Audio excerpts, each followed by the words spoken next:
En esta sesión vamos a hablar de la audiencia de arbitraje. Yo comenzaré con una introducción. El derecho de las partes a ser oídas en una audiencia es fundamental. Por ejemplo, el artículo 23 del reglamento de arbitraje del ICDR propone una reglamentación completa sobre la manera de conducir la audiencia. Y el artículo E9 lo hace respecto de los procedimientos expeditos internacionales. Sin embargo, el acuerdo de las partes prevalece, tanto sobre el derecho como sobre el contenido de la audiencia. O sea, una audiencia se lleva como las partes y los árbitros lo acuerden. Un primer propósito de la audiencia es oír a las partes, es ver a las partes de carne y hueso o las partes a los árbitros, es platicar sobre las incidencias. Pero otro propósito muy importante y muy común es también el de recibir las pruebas que las partes ofrecen durante el arbitraje. El tiempo, la complejidad de las audiencias varía enormemente, ¿no? Y últimamente la necesidad de reducir tiempos y costos ha provocado que se busquen audiencias más cortas y que se haga uso más de la evidencia escrita sobre la evidencia oral, o sea, el predominio del procedimiento escrito sobre el oral, ¿no? Y también se recurre al uso de medios de telecomunicación. Y en esto hay que ser prudentes.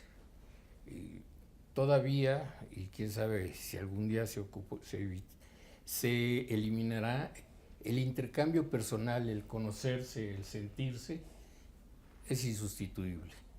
Y todavía los medios de telecomunicación presentan problemas inesperados que provocan dilaciones en la audiencia y luego son sobre todo cuando los que la llevan son abogados que no somos muy duchos en ese manejo. O sea, se debe usar menos de lo que se habla.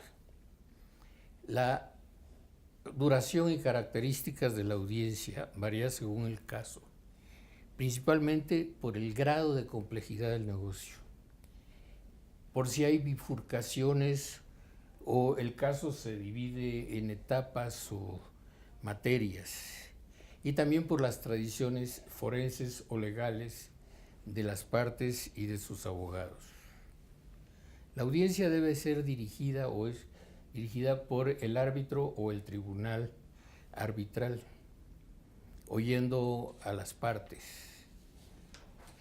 Y debe prepararse con anticipación desde el inicio del arbitraje, pero concretarse 30 días antes del arbitraje. Y debe darse mucha libertad a las partes, debe darse trato igual, que no significa darles el mismo tiempo, y debe moderarse el orden y la agresividad de los abogados, debe tener mucha libertad y las partes para conducirla conforme a sus tradiciones. Y terminan con alegatos orales a los que mucho les gusta a los abogados, pero que no siempre son lo mejor. Siempre se debe preservar un espacio posterior para que los abogados puedan presentar memoriales de alegatos finales escritos. Son muchos los temas, no se pueden tratar, y mis compañeros desarrollarán en concreto algunos de ellos. La audiencia arbitral es un momento importantísimo durante el procedimiento arbitral. Por un lado, es una oportunidad que el tribunal arbitral tiene precisamente para ponerse en contacto con las partes, pero por otro lado es un derecho fundamental para los abogados que quieren presentar su caso. El objetivo de la audiencia, visto desde el abogado de parte, es persuadir al tribunal arbitral.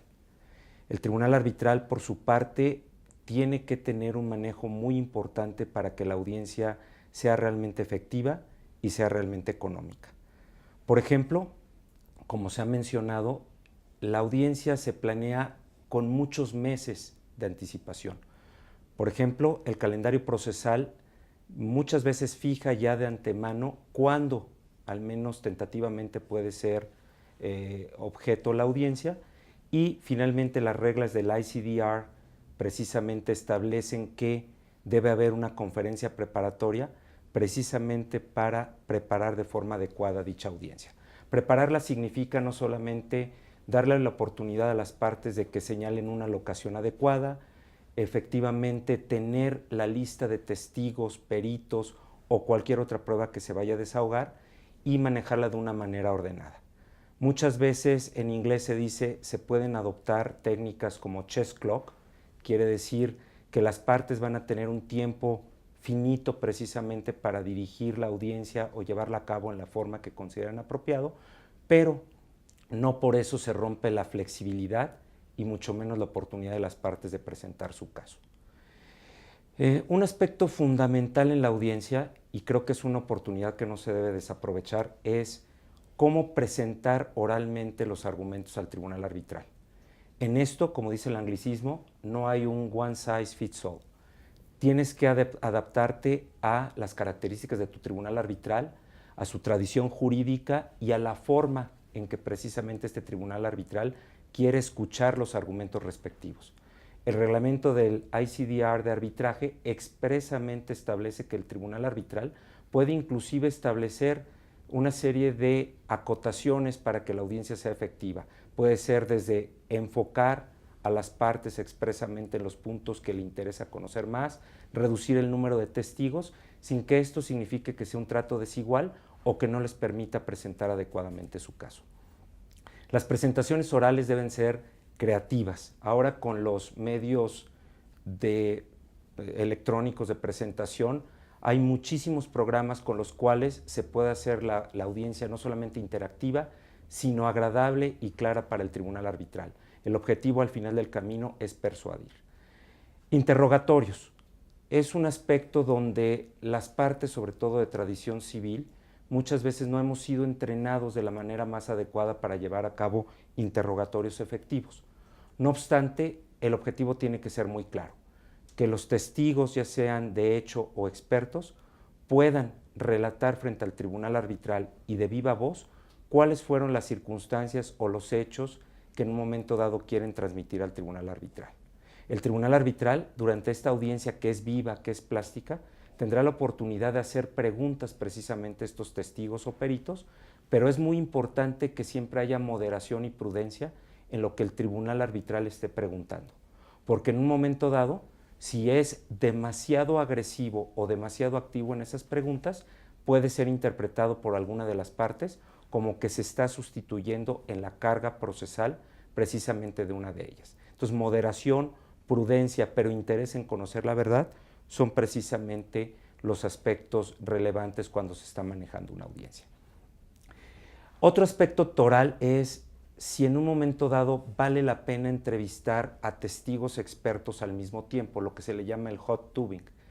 Creo que esta práctica tiene muchos beneficios en la medida que le permite al tribunal arbitral conocer de primera mano y teniendo a los dos testigos expertos quién tiene los mejores argumentos y quién se está conduciendo con absoluta honestidad intelectual. Los alegatos de cierre son muy importantes, pero tradicionalmente hacerlos por escrito creo que da mayor tiempo precisamente a las partes de tener los medios necesarios para presentarlos de manera efectiva.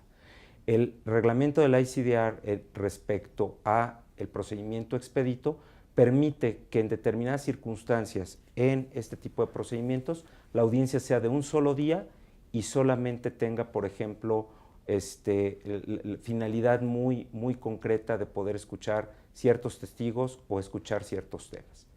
Muchas gracias. Yo voy a tratar dos temas, puntos a considerar al preparar y durante la audiencia. El segundo es el examen cruzado de testigos y peritos. En cuanto al primero, la audiencia es la pieza fundamental en el relato de la historia del caso. Por lo tanto, debe de servir para la verificación de las pruebas previamente presentadas en el arbitraje. En la planeación de la audiencia se debe tomar en cuenta el potencial árbol de decisión del tribunal arbitral y se debe buscar ubicar al tribunal arbitral en la relevancia de los temas a tratar para ayudarle a llegar a las conclusiones que la parte piensa que son las correctas. Se sugiere reservar espacio en la audiencia para una presentación inicial siguiendo el orden del árbol de decisión que debería aplicarse al caso. Se debe insistir en un espacio para hacer preguntas directas a los propios testigos y peritos con el objeto de recordar al tribunal arbitral las declaraciones de testigos y los testimonios de los peritos, ya que a veces pasan meses entre la presentación de los testimonios de testigos y peritos y la audiencia. Las preguntas directas a testigos y peritos propios deben ser abiertos, iniciando con las palabras ¿dónde?, ¿cómo?, ¿por qué?, ¿cuándo? En caso de los peritos, tratar de provocar preguntas por parte del tribunal arbitral que permitan al perito explayarse sobre puntos que el tribunal arbitral no ha entendido. No se trata de ganar puntos, sino anclar al tribunal arbitral en los temas relevantes para su decisión en cuanto a cada prestación. Pudiera ser recomendable que los alegatos finales se hicieran en la misma audiencia, en particular, si es probable que el tribunal arbitral se reúna para deliberaciones el día siguiente a la audiencia. En cuanto al examen cruzado de testigos y peritos, el reto más grande en la audiencia es el llamado examen cruzado de testigos y peritos, que puede volverse sumamente difícil cuando se trata de interrogar a un testigo hostil o un perito experimentado. ¿Qué hacer? Primero, escoger con detenimiento a qué testigo se quiere examinar. Si los temas de la declaración de testigos son suficientemente cubiertos por documentos, el interrogatorio no agregaría valor. Sin embargo, es importante revisar las reglas procesales para evitar que la falta de un contrainterrogatorio se interprete como la aceptación de lo alegado en la declaración de testigo. Segundo, revisar las reglas procesales para determinar el alcance de las preguntas. Hay que ver si el contrainterrogatorio de los peritos y testigos se limita a sus declaraciones o peritajes, o si abarca cualesquiera otros aspectos en que el testigo estuvo involucrado o que son del conocimiento del experto en relación al caso. Pues lo anterior puede cambiar el alcance de las preguntas. Tercero, revisar la admisibilidad de preguntas inductivas de acuerdo con las reglas procesales aplicables. Escoger los temas y puntos principales sobre los cuales se quiere interrogar a los peritos y a los testigos con vista a su relevancia y el valor monetario. No desperdiciar el tiempo en batallas que resultan irrelevantes para el caso y que pueden distraer al tribunal arbitral de los puntos esenciales para llegar a su decisión. Formular preguntas cortas que solamente pueden responderse con sí o no. Evitar largas introducciones, las que advierten al experto testigo de la finalidad de la pregunta. Asegurarse que el perito testigo haya entendido la pregunta. Si el perito o testigo se desvía en su respuesta para narrar un punto no relacionado con la pregunta, interrumpirlo amablemente y preguntarlo si entendió la pregunta, o simplemente cortarlo con la observación que eso no era la pregunta. No hacer preguntas complejas ya que son difíciles de memorizar y permiten al interrogado dar respuestas ambiguas que pueden dañar la posición de la parte interrogante. Avanzar hecho por hecho y no saltar a conclusiones. Mantener el control sobre el testigo o perito y relatar los hechos a través del interrogatorio hasta llegar a un punto clave. Confrontar al testigo o perito con los documentos para restar credibilidad a su testimonio. Las conclusiones deben ser evidentes para el tribunal arbitral de las respuestas del testigo o perito.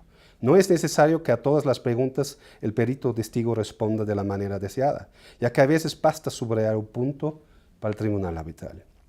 En el contrainterrogatorio de un perito en materia técnica y financiera, es necesario reunirse con el propio perito para formular preguntas al perito de la otra parte y ajustar las preguntas durante el progreso de la audiencia. Saber cuándo parar las preguntas y evitar entrar en discusiones innecesarias con un perito o testigo que pueden demostrar una debilidad en la parte interrogante. Sea cordial en el tono y la conducta, pero preciso y contundente en el contenido de las preguntas. Finalmente, es importante aprender de errores cometidos en el contrainterrogatorio. Más que un arte, es una técnica que se puede aprender con la práctica.